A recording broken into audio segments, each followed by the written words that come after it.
राष्ट्रीय युवा दिवस हमारे सभी के प्रेरणा स्रोत स्वामी विवेकानंद जी की जयंती पर मैं सभी का हार्दिक अभिनंदन करता हूं।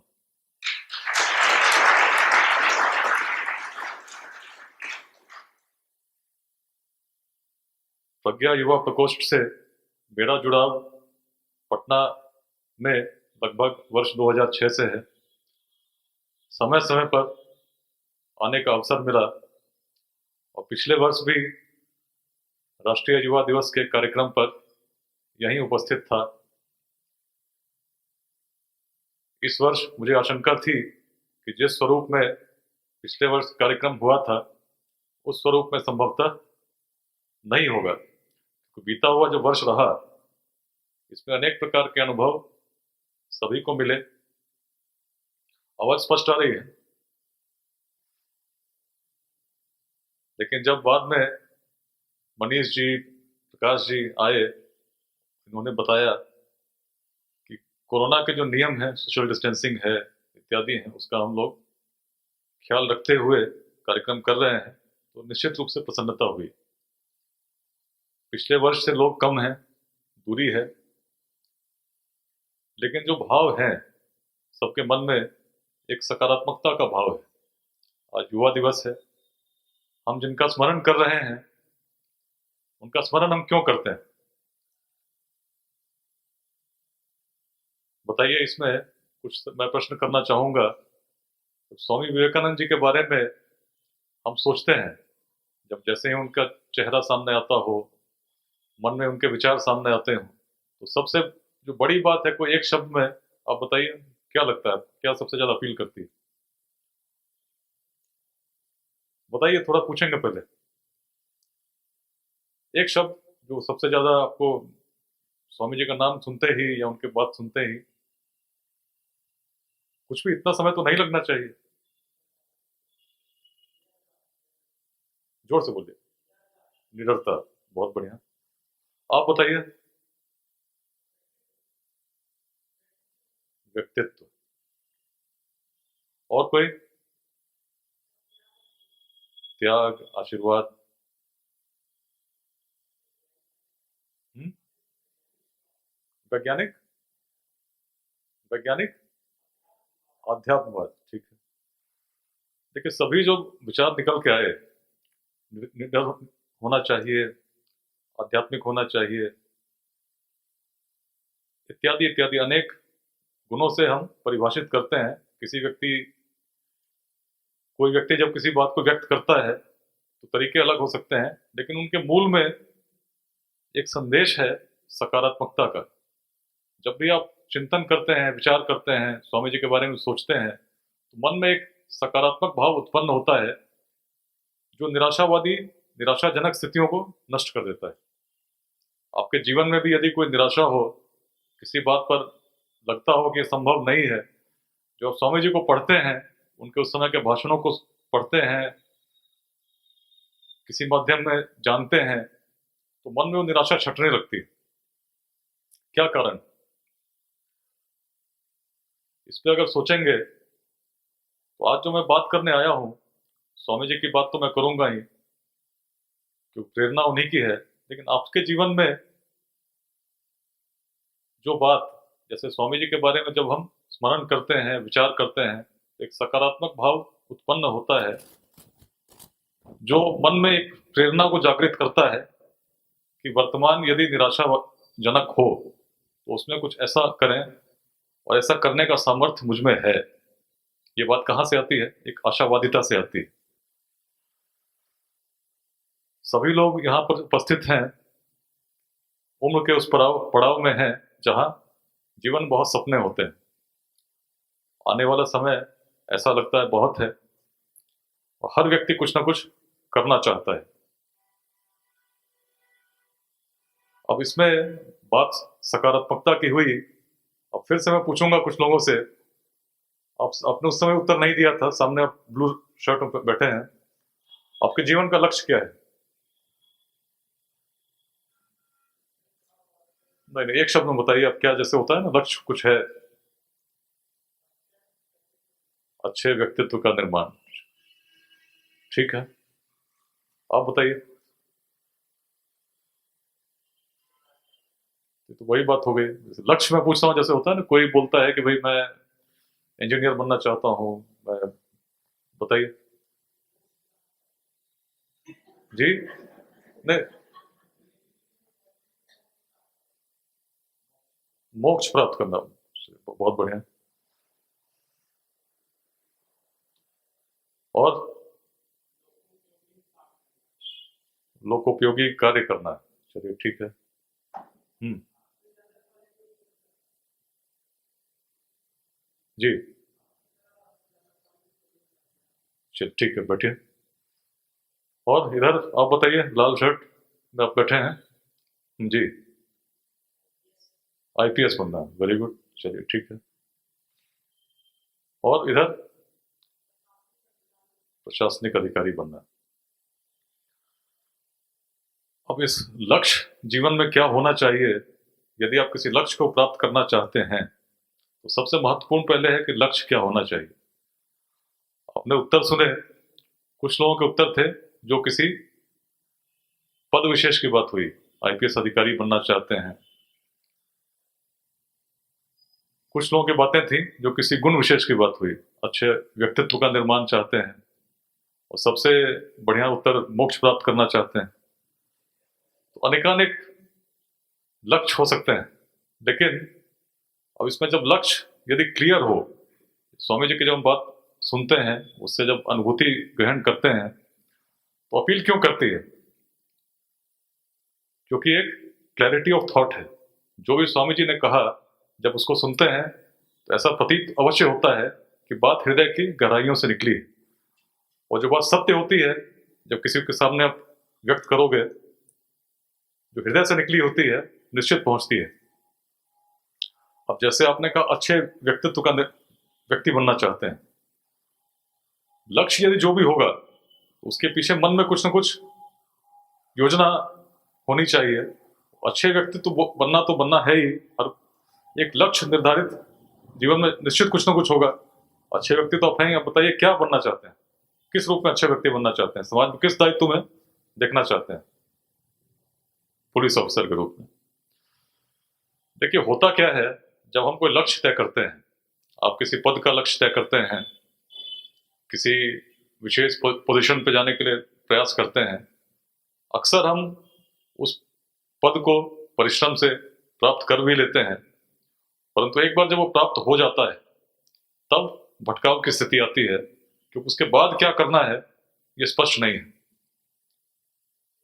आप बनना चाहते हैं पुलिस ऑफिसर, आप बन गए, लेकिन बनने के बाद क्या करना है वो आपके मन में यदि स्पष्ट ना हो, तो जब आप बन तो जाओगे, लेकिन बनने के बाद जिस कारण से आप बनना चाहते थे, यदि वो आपके मन में स्पष्ट नहीं है, तो आप कोई प्रसन्न नहीं रहोगे, सदैव चिंतित रहोगे। और यदि वो स्पष्ट नहीं हो, तो समाज में जो आपका योगदान होना चाहिए वो नहीं कर सकोगे। युवावस्था पर स्वामी जी ने एक युवा के प्रति बहुत आशावादी विचार व्यक्त किए। क्यों किए? क्योंकि युवावस्था में असीम ऊर्जा है। ऊर्जा के साथ साथ एक नवीन सोच है जो प्रभावित नहीं है। यदि आप किसी ऐसे व्यक्ति से बात करें जिसने जीवन के अनेक द्वंद्वों को झेला होगा, बहुत सारे अनुभव ग्रहण किए होंगे, तो उसकी एक सोच बन जाती है। आप कल्पना कीजिए एक पत्थर से जिसको किसी शिल्पकार ने ढाला हो। जब पत्थर ऐसा ही होता है तो उसका कोई शेप नहीं होता। उसको जब ढालने की प्रक्रिया शुरू होती है तो धीरे धीरे एक निर्धारित जो शिल्पकार के मन में योजना होती है उसके हिसाब से आकार ग्रहण करना प्रारंभ कर देता है। लेकिन एक बार जब पत्थर ने आकार ग्रहण कर लिया, उसके बाद यदि शिल्पकार के मन में यह विचार आए कि ये आकार ठीक नहीं है, इस आकार को बदल दें, तो एक बार जो आकार बन गया उसको बदलने में कितना परिश्रम करना होगा। युवावस्था में लगभग उसी अवस्था की बात हो रही है जब पत्थर से शिल्पकार उसको तराशना चाहता है, एक आकृति का रूप देना चाहता है। वो आकृति उसके मन में है, वो क्या रूप लेगी, यदि इस समय तय हुआ और उस लक्ष्य पर चलती रही तो अच्छी आकृति बनेगी।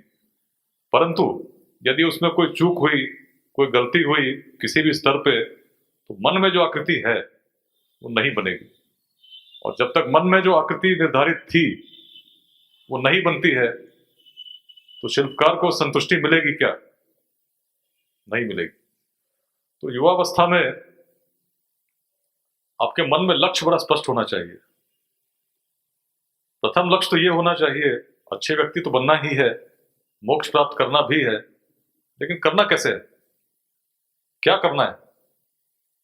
अगर आप चाहते हैं पुलिस ऑफिसर बनना तो निश्चित बनिए, उसके लिए पूरा पुरुषार्थ कीजिए, प्रयास कीजिए, लेकिन पुलिस ऑफिसर बन के आगे क्या करना है यह भी मन में स्पष्ट होना चाहिए। क्योंकि जो भी आप करेंगे, यदि उससे अंततः संतुष्टि नहीं मिले तो सारा परिश्रम व्यर्थ हो जाएगा। बन भी जाएंगे, न प्रसन्न स्वयं रहेंगे, न दूसरों को प्रसन्न करेंगे। जो भी आपसे मिलेगा, यदि आपके लक्ष्य स्पष्ट नहीं हो तो कहीं ना कहीं जिस बोध से आप आज करना चाह रहे हैं नहीं कर पाएंगे। इसको मैं थोड़ा और स्पष्ट करता हूं। राजा भर्तृहरि का नाम कितने लोगों ने सुना है? राजा भर्तृहरि का नाम आपने नहीं सुना है? आप सुने होंगे, बहुत कम लोगों ने सुना है। चलिए मैं उनकी कहानी सुनाता हूं। सम्राट विक्रमादित्य का नाम कितने लोगों ने सुना है?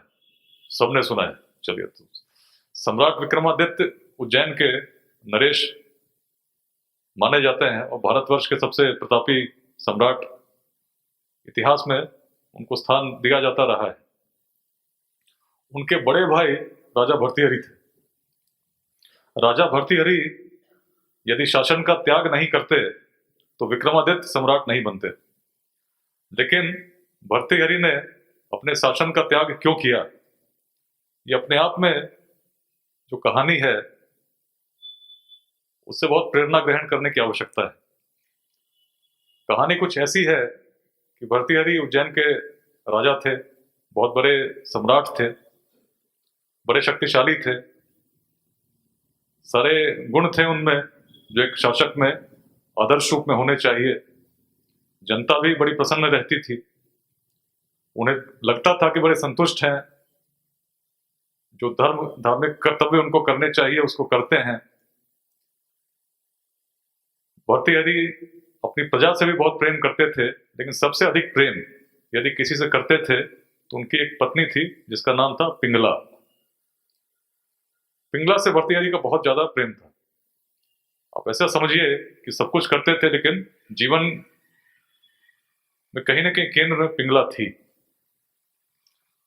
अच्छा जीवन चल रहा था, राजकाज भी चल रहा था, दाम्पत्य जीवन भी बड़ा सुखमय था। इसी बीच में भर्तृहरि के दरबार में एक दिन एक साधु आया और एक फल लेकर आया। उसने उस फल की विशेषता बताई कि जो भी इस फल को ग्रहण करेगा उसका यौवन कभी नष्ट नहीं होगा, अर्थात वो सदैव जवान रहेगा, कभी वृद्ध नहीं होगा। तो यदि किसी इस प्रकार के फल को आपको प्रस्तुत किया जाए तो हर व्यक्ति चाहता है, कोई नहीं चाहता कि वो जरावस्था को प्राप्त हो। तो निश्चित ही भर्तृहरि बड़े प्रसन्न हुए। अब प्रसन्न तो हुए, लेकिन तब चिंतन प्रारंभ होता है। जब कोई नई चीज आ जाए तो आप भी सोचते हो। तो भर्तृहरि को लगा कि यदि मैं फल स्वयं ग्रहण करता हूं तो मैं तो जवान हमेशा रहूंगा, लेकिन जो जिसको मैं सबसे अधिक प्रेम करता हूं वो तो पिंगला है। पिंगला वृद्ध हो जाएगी, स्वर्गवासी हो जाएगी, तो फिर मैं बड़ा प्रसन्न कैसे रहूंगा? तो क्यों ना इस फल को मैं इसका त्याग करूं और पिंगला को ये फल दे दूं, तो पिंगला प्रसन्न रहेंगी। और पिंगला प्रसन्न रही, जवान रही, तो मुझे भी सुख की अनुभूति होती रहेगी, मैं भी दुखी नहीं रहूंगा, तो अच्छी बात है। तो ये सोचकर भर्तृहरि ने उस फल को अपनी प्रिय पत्नी पिंगला को दिया। प्रसन्न हो गए, पिंगला ने भी फल को रखा और बाद में चिंतन करने लगी। अब यहां पर उस कथा में द्वंद आता है। भर्तृहरि समझते थे कि पिंगला वो सबसे अधिक प्रेम करते हैं। एक पिंगला के साथ कुछ और कथा चल रही थी। पिंगला का संबंध किसी सैनिक से था जो उनकी सुरक्षा में तैनात था। वो दम जब पिंगला के सामने आया तो लगभग वही सारे बिंदु थे। पिंगला ने फल उस सैनिक को दे दिया ताकि सैनिक सदैव जवान रहे। सैनिक का संबंध एक वेश्या से था। उसके मन में वही भाव, एक सेंस ऑफ अटैचमेंट, सबसे जो गहन अटैचमेंट उस वेश्या से था। तो सैनिक ने वो फल उसी कड़ी में वेश्या को प्रस्तुत कर दिया। अब कहानी का जो सार आता है यहां आता है। वेश्या को जब फल मिला वो भी चिंतन में डूब पड़ी। पहले तो बड़ा उसको अच्छा लगा कि फल खाऊंगी, वृद्ध नहीं होंगी, ऐसा होगा वैसा होगा। लेकिन फिर उसने सोचा मेरा जीवन तो बड़ा निकृष्ट है, ऐसे ही समाज में सताई हुई हूं, बड़ी दुखित हूं, चेहरे पर प्रसन्नता है परंतु अंतर्मन अत्यंत दुखित है। और यदि यही अवस्था चलती रही, मेरा अंत भी नहीं हुआ, तो मेरे जीवन की सार्थकता कहाँ है। उसको लगा कि इस फल की आवश्यकता तो राजा को है। राजा यदि फल खाते हैं तो राजा की शक्ति हमेशा एक जैसी रहेगी, राज्य बड़ा हो सकता है, प्रजा की सेवा और तत्परता के साथ कर सकते हैं। तो सोचते हुए अगले दिन उस फल को लेकर जो वेश्या थी राजा के दरबार में प्रस्तुत हो गई। अब वही फल जो पिछले दिन भर्तृहरि को एक साधु ने दिया, आज उसी फल को लेकर उनके समक्ष एक वेश्या खड़ी थी। अब भर्तृहरि का भ्रम टूटा। उनको लगा जिस को सबसे अधिक प्रेम करते थे वो ऐसा निकल सकता है तो संसार क्या है। उनको लगा कि जो मेरे जीवन का लक्ष्य था वो तो पिंगला को सुखी रखना था, पिंगला प्रसन्न रहती तो मैं भी रहता, वो तो पूर्ण हुआ नहीं। भ्रम टूटा। भर्तृहरि ने सन्यास का निर्णय लिया और उसके बाद उस सन्यास की अवस्था में उन्होंने 3 शतक लिखे। 100 श्लोक हैं संस्कृत के जिनको हम नीति शतक कहते हैं। उसमें नीति शास्त्र, लावण्य शतक, इस प्रकार से 3 शतक लिखे गए जो आज भी प्रेरणा के एक एक शतक में एक एक श्लोक प्रेरित करता है, जिसने जीवन के हर रूप को व्यक्त करने का प्रयास किया और किस प्रकार से उसमें प्रेरणा ग्रहण की जाए इसकी बात हुई। लेकिन यदि आप सोचेंगे इससे मैं बताना क्या चाह रहा हूं, तो बताना मैं यही चाहता हूं भर्तृहरि का लक्ष्य क्या था। यदि उनके मन में लक्ष्य स्पष्ट होता तो कभी दिग्भ्रमित नहीं होते। लक्ष्य स्पष्ट नहीं था। लक्ष्य बड़ा ही वैसा था जो जिसको दिग्भ्रमित जब हुए तो होते गए। तो व्यक्ति को और क्लैरिटी ऑफ थॉट होनी चाहिए। जो भी आप करना चाहते हैं, यदि आपका कोई लक्ष्य है तो क्या वास्तव वही आपका लक्ष्य है, इस पर गहन चिंतन करना होगा। एक बार आपने बहुत गहन चिंतन करके उस लक्ष्य को तय कर लिया तो जिस आकृति रूप को आप रूप देना चाहते हैं, कुछ समय के पश्चात अपने आप को उस दायित्व में देखना चाहते हैं, उसके लिए क्रमबद्ध तरीके से परिश्रम करना होगा। स्वामी विवेकानंद की बात याद आती है।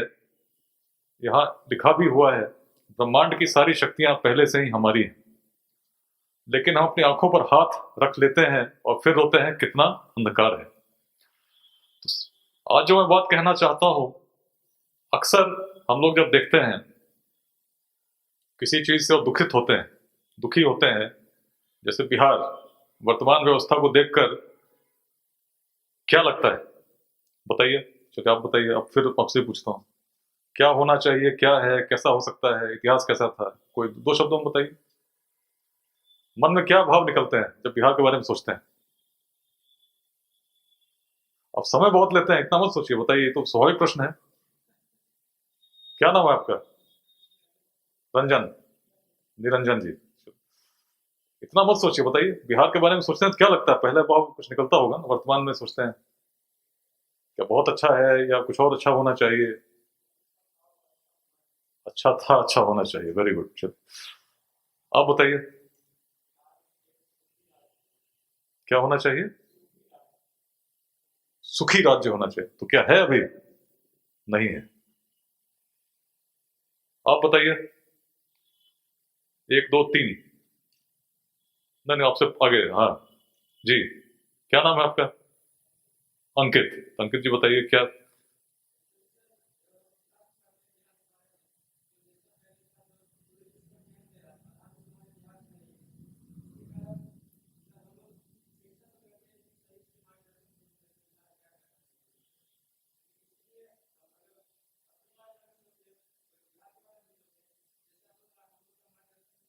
चलिए, इतना लंबा नहीं, मतलब बेसिकली आप कहना क्या चाह रहे हैं कि होना चाहिए, अच्छा होना चाहिए, पहले अच्छा था, आगे अच्छा होना चाहिए। चलिए ठीक है, यही सारांश वही है।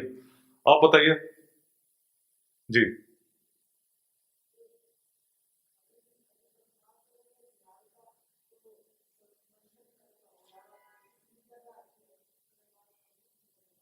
तो लगभग जो बात निकल के आई सबसे पूछने पर, दो बातें आई।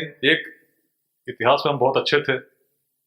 दूसरी बात, वर्तमान भी अच्छा होना चाहिए। कितने लोगों के मन में विश्वास है वर्तमान परिस्थितियों को देखकर कि वर्तमान अच्छा होगा? बताइए, आपके मन में विश्वास है? चलिए बहुत।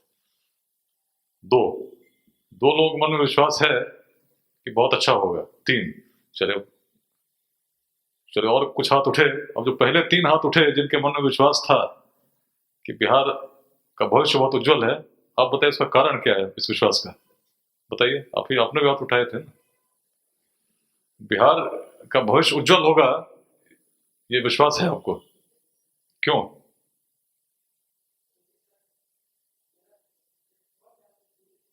मैंने लंबी बात नहीं, हल्के मतलब विश्वास का कुछ कारण होगा ना।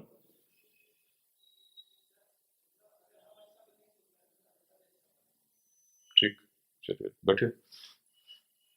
और आप बताइए।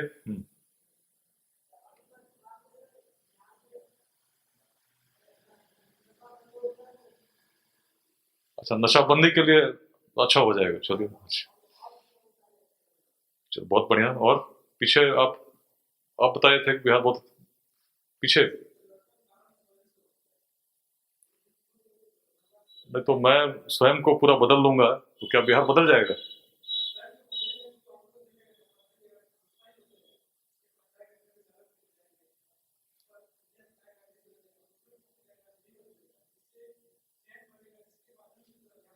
ठीक, बहुत सही। देखिए, जब हाथ उठे, कुछ ही हाथ उठे, कक्ष में सभा में बहुत लोग हैं, लेकिन जब स्वाभाविक प्रश्न उठा हुआ कि क्या बिहार का भविष्य उज्जवल होगा, तो हाथ कुछ ही उठे। उनमें से भी उठने में कुछ समय के लिए सोचना पड़ा, जो स्वाभाविक रूप से बताता है कि एक प्रकार की निराशा जन्म ले चुकी है, स्थान ग्रहण कर चुकी है मनों में। इच्छा है, इतिहास बहुत अच्छा था, वर्तमान के लिए चिंता है, हर व्यक्ति चाहता है भविष्य उज्जवल हो, परंतु माध्यम नहीं दिखते, विश्वास नहीं होता, लगता नहीं कि कैसे होगा। लेकिन फिर भी जो तीन चार हाथ उठे, उस आशावादिता को जीवित रखना होगा। आपको प्रेरणा ग्रहण करना होगा स्वामी विवेकानंद से। कल्पना करिए उस समय की जब स्वामी जी आपकी तरह युवा अवस्था में रहे होंगे। जीवन में अनेकों लक्ष्य उनके भी होंगे, हर व्यक्ति के होते हैं, कुछ ना कुछ प्रेरणा मन में रही होगी। लेकिन जब आसपास को देखते होंगे तो उनको लगता होगा कि जो मेरे मन में इतने अच्छे विचार आ रहे हैं, ऐसे विचार दूसरों के मन में क्यों नहीं आ रहे हैं? अक्सर जब अच्छे विचार को लेकर हम चलना प्रारंभ करते हैं तो आसपास की निराशा को देखकर हम स्वयं परिवर्तित हो जाते हैं। अक्सर यही होता है, आपको लगता है कि ठीक है चलो, जैसा है ठीक है, चलो हम भी ऐसे ही, दुनिया ऐसे ही चल रही, हम भी ऐसे ही चलते हैं। लेकिन परिवर्तन तभी होता है, जो बात इन्होंने कही, स्वयं के अंदर वो विश्वास जगाना कि परिवर्तन होगा, और परिवर्तन के वाहक रूप में सबसे पहले स्वयं को स्थापित करना। तो आप समझ सकते हैं, कल्पना कर सकते हैं उस समय की जब कलकत्ता में स्वामी जी युवावस्था में रहे होंगे, और भारतीय संस्कृति का अनादर करना एक प्रकार की परंपरा बन चुकी थी सभी युवाओं में। आज तो अंग्रेज दूर बैठे हैं, लेकिन उस समय हर शहर में, हर महत्वपूर्ण स्थान पर अंग्रेज भारत में राज कर रहे होते थे। आप मार्ग पर भी निकलते तो कहीं ना कहीं आपका सामना उनसे होना था। वैसी परिस्थिति में एक बात बड़ी स्पष्ट थी कि परतंत्रता ने पूर्ण रूप से भारत को ग्रसित किया हुआ था, और जो भी युवा था जब देखता उसे लगता कि मेरे संस्कृति में कहीं ना कहीं कुछ कमी होगी, जिसके कारण आज हम इस अवस्था को प्राप्त हुए हैं। और यह अवस्था ऐसा जड़ ग्रहण कर चुकी थी कि आपको लगता था कि जो भी हमारी संस्कृति में है खराब है, खराब होने के कारण ऐसी अवस्था हुई है और पाश्चात्य सभ्यता का पूर्णतः अनुकरण करना चाहिए। परंतु स्वामी जी के मन में ऐसी बात नहीं थी। उन्होंने जब ग्रंथों को अध्ययन किया जो उस समय की परंपरा के लगभग विपरीत हो चुकी थी, उन्होंने उन दिव्य तत्वों को समझा। लेकिन अब दूसरों को समझाएं तो कैसे समझाएं?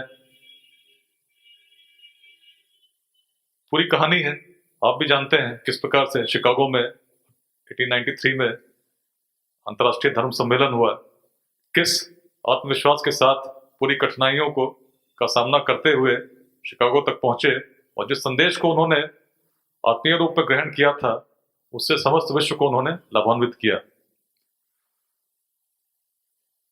संदेश यह ग्रहण करने की है कि जब हम जैसे बिहार की बात कर रहे हैं और आज हम निराशावादी हैं, ऐसी सोच जब ले रही है, उसमें इच्छा तो यही है कि परिवर्तन होना चाहिए, तो विश्वास को जागृत रखना होगा। लेकिन केवल विश्वास जागृत रखने से परिवर्तन नहीं होगा। सबसे पहले स्वयं को, उस विश्वास को अपने अंदर जागृत करते हुए स्थापित करना होगा यदि हम युवा हैं। और उसके बाद जो इन्होंने बात कही, जब व्यक्ति जाग जाता है तो स्वयं जगा हुआ व्यक्ति दूसरों को भी जगाता है। लेकिन मन का विश्वास उतना दृढ़ होना चाहिए, तभी आप परिवर्तन कर पाएंगे। तो स्वामी जी के मन में कोई संशय नहीं था, किसी प्रकार का कोई संदेह नहीं था। लोग प्रेरणा दूसरे व्यक्तियों से ग्रहण करने का प्रयास करते हैं, लेकिन अपने आध्यात्मिक गुरु रामकृष्ण परमहंस जी के सानिध्य में उन्हीं पुरातन ग्रंथों से, उन्हीं वेदों से, उपनिषदों से, उन्हीं के सारांश से उन्होंने उन संदेशों को ग्रहण करके उनका आत्मविश्वास ऐसा बना कि विदेश में जाकर भी उस समय जब हे दृष्टिकोण से लोग देखते थे, बोलने में कहीं कोई कमी नहीं थी, कॉन्फिडेंस में कोई कमी नहीं थी। और जब अंदर से कॉन्फिडेंस आता है तभी दूसरे व्यक्ति को भी प्रतीत होना प्रारंभ हो जाता है। कन्विक्शन फ्रॉम विदिन, जो पहली बात हमने कही, जब आप सोचते हैं उनके बारे में तो एक सकारात्मक भाव उत्पन्न होते हैं। तो वैसा व्यक्ति जब आपके समक्ष खड़ा होता है, जो हृदय से बोल रहा हो, तो बातें छूती हैं।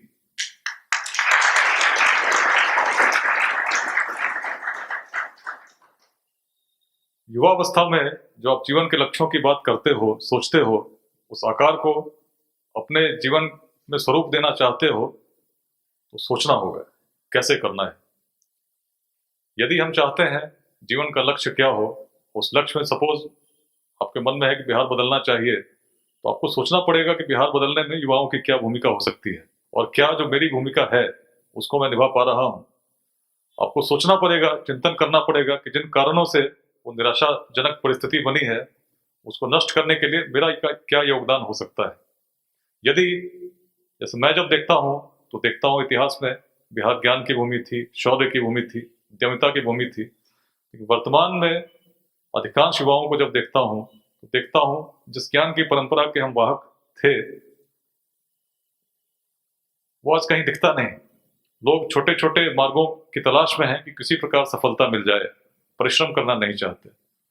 जब शौर्य की कल्पना करता हूँ, आज के युवाओं को देखता हूँ, वो बातें नहीं दिखती। लोग छोटे छोटे लघुवादों में ग्रसित दिखते हैं।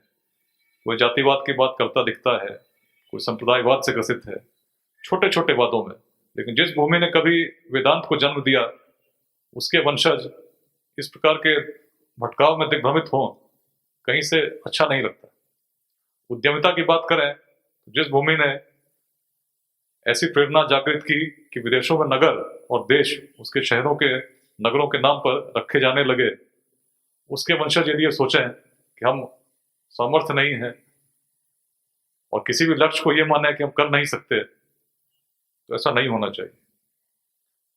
प्रारंभ तभी होगा, जीवन में भी जो लक्ष्य है आपका, सबसे पहले मन में लक्ष्य स्पष्ट होना चाहिए। और जब लक्ष्य स्पष्ट हो तो प्राप्त तभी होगा जब निर्धारित योजना के साथ आप कार्य करते हैं।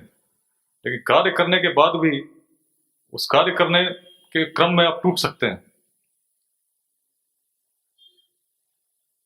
जो चीज आपको गतिमान रखेगी वह दृढ़ निश्चय है, आत्मविश्वास है। किसी भी लक्ष्य को आप तभी प्राप्त करते हैं, जैसे मैं अक्सर जब युवाओं से बात करता हूं तो 3 अवस्थाओं की बात करता हूं, जिसकी पहली बात राजा भर्तृहरि ने ही नीति शतक में की है। 3 प्रकार के लोग होते हैं जो मैं कहता हूं। काम शुरू करते नहीं, भय से नीचे लोग। हर व्यक्ति के मन में इच्छा है कुछ करने की, लेकिन भय से कि काम बड़ा कठिन है शुरू ही नहीं करते, प्रारंभ नहीं करते। दूसरी कैटेगरी उन लोगों की है, मध्यम त्यजते बीच में, देख विषम संयोग। कार्य तो प्रारंभ कर दिया, लेकिन जब करने लगे तो देखा बड़ा कठिन है। उस परिस्थिति में फिर वही बात लगी कि चलो कुछ आसान रास्ता मार्ग लिया जाए। सोचा था लेकिन संभव नहीं है।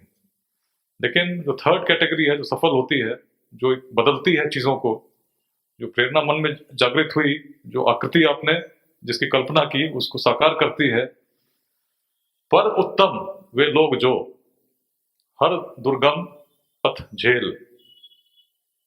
पर उत्तम वे लोग जो हर दुर्गम पथ झेल, दृढ़ता से बढ़ते सतत बाधाओं को ठेल।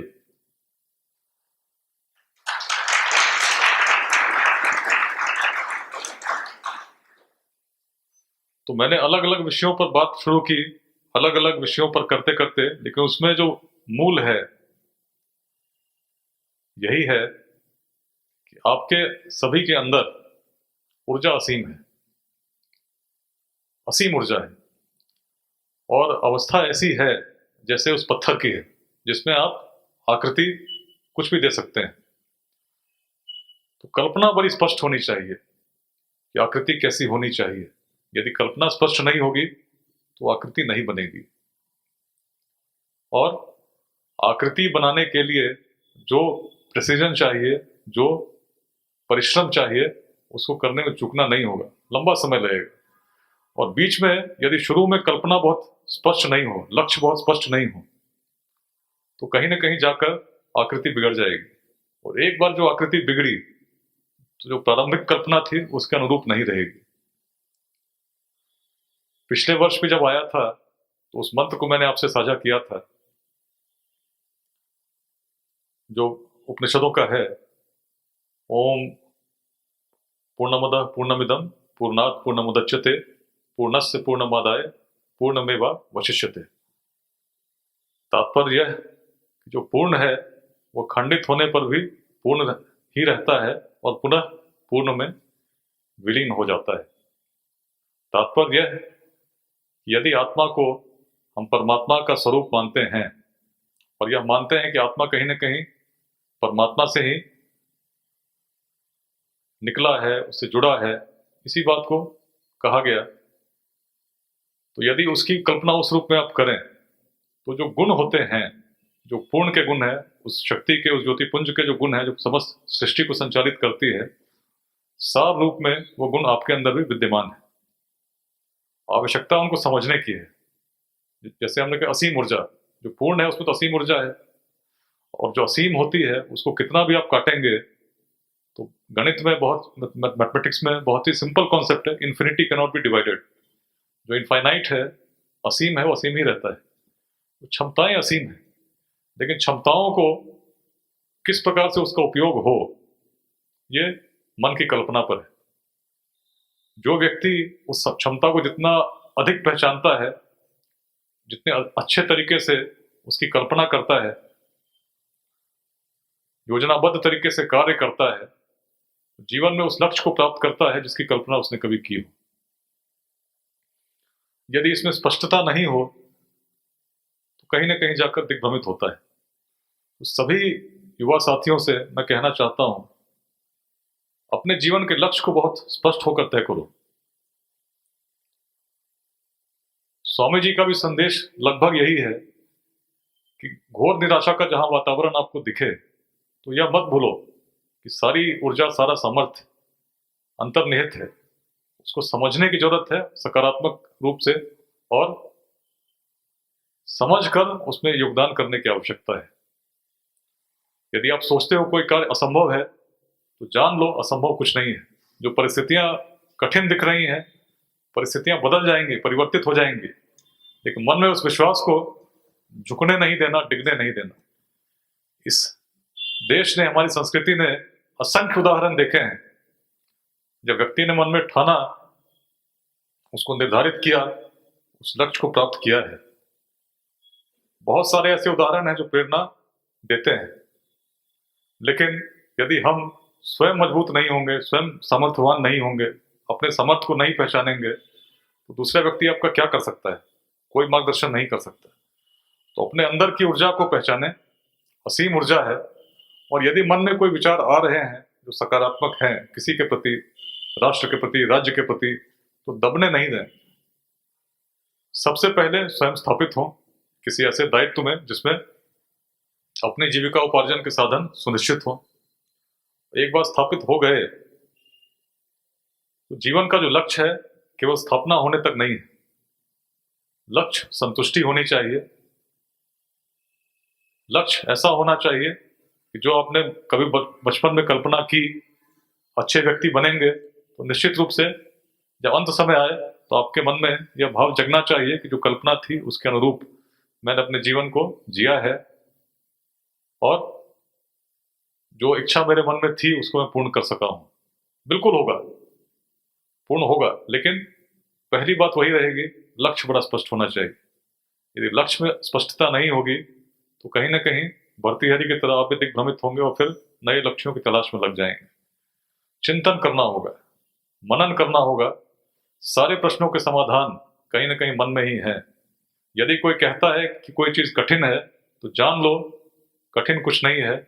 कठिनाई आपके मन की एक सीमा है जिसको आपको लांघना है।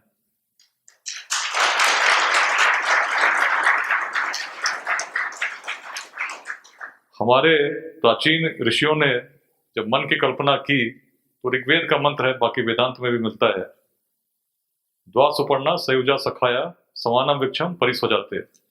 मन की जब कल्पना की गई तो उस प्रकार से कल्पना की गई, एक वृक्ष है जिस पर दो पक्षियां बैठी हैं। एक पक्षी ऐसी है जो सारे फलों को ग्रहण करती है, और दूसरी पक्षी ऐसी है जो बस देखती रहती है। आपने भी जीवन में अनुभव किया होगा। यदि दो तीन चीजें मैं पूछता हूं, सब लोग विद्यार्थी हैं, बहुत पढ़ाई करते होंगे, कभी अपना ऐसा अनुभव किया कि किसी चीज की मन में बहुत तीव्र इच्छा हो, बहुत तीव्र इच्छा हो, कुछ होना चाहिए, और ऐसा हुआ हो? बताइए, किसी के साथ ऐसा हुआ है? मन में बहुत तीव्र इच्छा हो और आप सोच के चलें कि ये करना है, और ऐसा होता है। जैसे एक उदाहरण मैं बताता हूं प्रश्न को और स्वाभाविक करने के लिए। जैसे मैं बहुत परिश्रमी विद्यार्थी था, लेकिन मेरी भी एक कमी थी, सुबह उठने का मैं कभी आदी नहीं था, तो देर रात तक पढ़ने की आदत थी।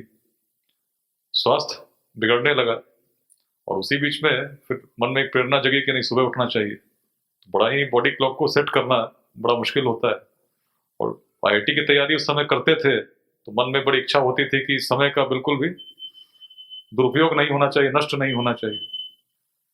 तो एक दिन ऐसे ही रात के 2 बजे सोचकर सोया कि 5 बजे मुझे उठना है, और सामान्यतः अलार्म से भी कई बार नींद खुलती है तो आप बंद करके सो जाते हैं, और फिर सोते हैं तो 8 बजे नींद खुलती है।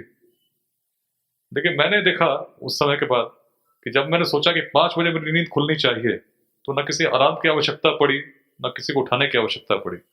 स्वतः स्फूर्त जब आंख खुली तो घड़ी में 5 बज रहे थे। ऐसा किसी और ने भी अनुभव किया है क्या? जब मन में बहुत तीव्र इच्छा और स्पष्टता के साथ हो कि ऐसा होना चाहिए, होता है। ये मन की शक्ति है। यदि मन में अपने लिए आप कुछ लक्ष्य निर्धारित करते हो और चाहते हो, बहुत तीव्रता के साथ चाहते हो ऐसा होना चाहिए, होता है। इसको अगर बड़े रूप में सोचेंगे तो उस असीम ऊर्जा से आपका साक्षात्कार हो चुका है। लेकिन साक्षात्कार के स्तर को हम बढ़ाना चाहते हैं या नहीं बढ़ाना चाहते हैं तो हमारे अंदर है ना। अगर हम चाहते हैं तो असीम ऊर्जा इतनी है कि जो चीज हमें असंभव सी लगती है कि मैं सुबह नहीं उठ पाऊंगा, और जिस दिन मैं तय करता हूं कि मैं उठूंगा, मैं उठता हूं, किसी साधन की माध्यम की आवश्यकता नहीं पड़ती। यही चीज यदि मैं तय कर लूं कि जीवन में मुझे ये करना है और अपने सारे उस असीम सामर्थ्य का उपयोग करूं, और लक्ष्य यदि सकारात्मक हो, सत्य हो, तो प्रेरणा अपने आप जागृत होगी, दूसरों को भी प्रेरित करेगी और आप परिवर्तन के वाहक निश्चित बनोगे। स्वामी जी का मूल संदेश यही है, निराशावादी कभी मत बनना। वातावरण निराशाजनक हो सकता है, मन में उस आशावादिता को जीवित रखना है, अपने सामर्थ्य का सदैव स्मरण करना है, समस्त सृष्टि की सारी शक्तियां अपने अंदर समाहित है, मानकर चलना है। वी नीड मैन ऑफ जो मसल्स ऑफ स्टील एंड जो उन्होंने बात कही, क्यों कही? अंदर में strength is life, weakness is death, क्यों कहा? सारी शक्तियां हैं लेकिन हम जानते नहीं। एक बार उस शक्ति को हमने पहचान लिया तो जो शिल्पकार के मन में आकृति, जो शिल्पकार की मैं बात कर रहा हूं, शिल्पकार हम ही हैं। हमने अपने जीवन के लिए कुछ तय किया है और जिस दिन वो पूर्ण होगा हमें निश्चित संतुष्टि मिलेगी।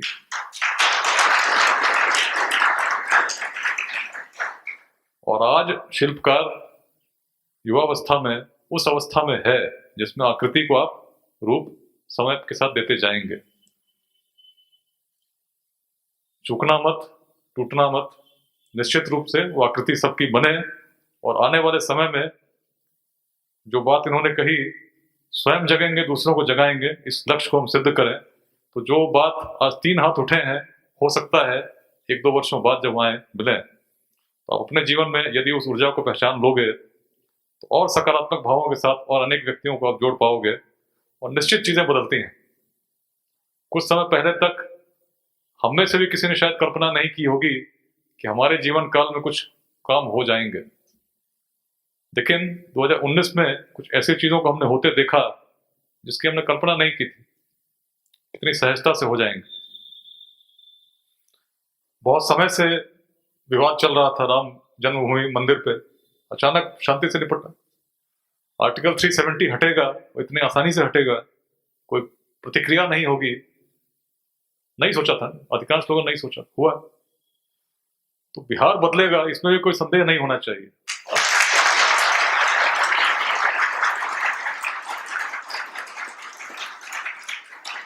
जिस भूमि के पूर्वज इतने यशस्वी रहे हो, जो ज्ञान का ऐसा केंद्र रहा हो, जिसमें विदेशों से लोग पढ़ने आते रहे हो, जिसने उस साम्राज्य को तब देखा हो जब प्रौद्योगिकी के माध्यम भी नहीं थे आज की तरह, संचार के माध्यम नहीं थे, मार्ग विकसित नहीं थे, लेकिन यहाँ बैठकर इसी पाटलिपुत्र से बामियां के पार पूर्वोत्तर तक, दक्षिण तक शासन अखंड भारत का चलता था। उन्हीं के वंशज। उद्यमिता की बात हमने की, तो जब ऐसा हम कर सकते थे, वर्तमान के लिए चिंतित हैं, भविष्य में भी करेंगे। इस विश्वास को हमेशा जीवित रखना, एक विश्वास के साथ साथ उसके लिए जो भी आपके स्तर से योगदान होगा उसको भी करने का अपने जीवन में अवश्य प्रयास करना, चीजें बदलेंगी।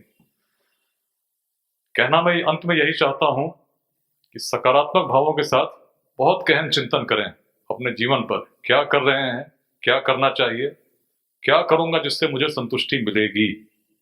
यदि आपके जीवन में क्लैरिटी ऑफ थॉट आएगी, स्पष्टता आएगी, तो जिस प्रकार से युवाओं के लिए स्वामी विवेकानंद आज प्रेरणा स्रोत के रूप में स्थापित हैं, संभव है भविष्य में आप में से कोई भी उसी प्रकार से और लोगों को प्रेरित कर उस लक्ष्य को की ओर बढ़ेगा जो स्वामी जी का स्वप्न था। स्वामी जी का कहना था, युवाओं के प्रति इतना विश्वास था, यदि उनकी कृतियों से, कृतित्वों से कुछ ऐसे युवा जागृत हुए जो निस्वार्थ भाव से राष्ट्र के प्रति समर्पित हों और भारत की संस्कृति से प्रेरणा ग्रहण करके वर्तमान में ऐसा योगदान दें जो भविष्य के प्रति हो, निश्चित भारत का भविष्य उज्जवल है। और भारत का भविष्य जब उज्जवल होगा तो समस्त विश्व लाभान्वित होगा।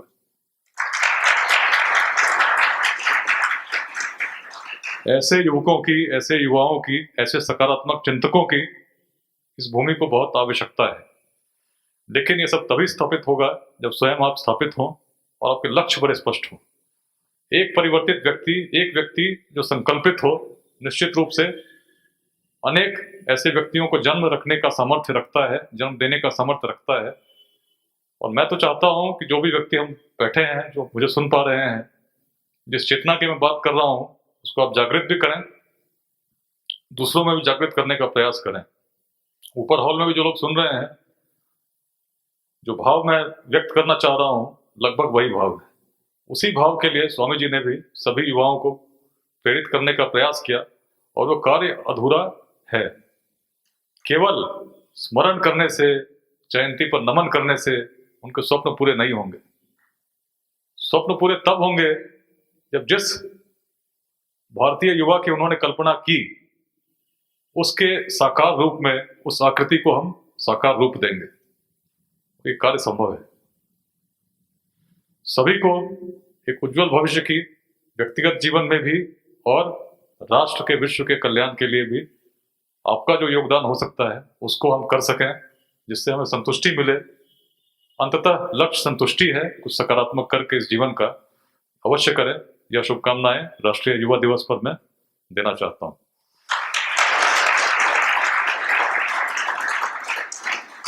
यह भी कहना चाहता हूं कि मैं भी अत्यंत आशावादी हूं कि आने वाले समय में आप में से कुछ लोग बहुत महत्वपूर्ण स्थानों पर इस राष्ट्र में नेतृत्व प्रदान करें और अन्य को भी आगे बढ़ने के लिए प्रेरित करें। धन्यवाद।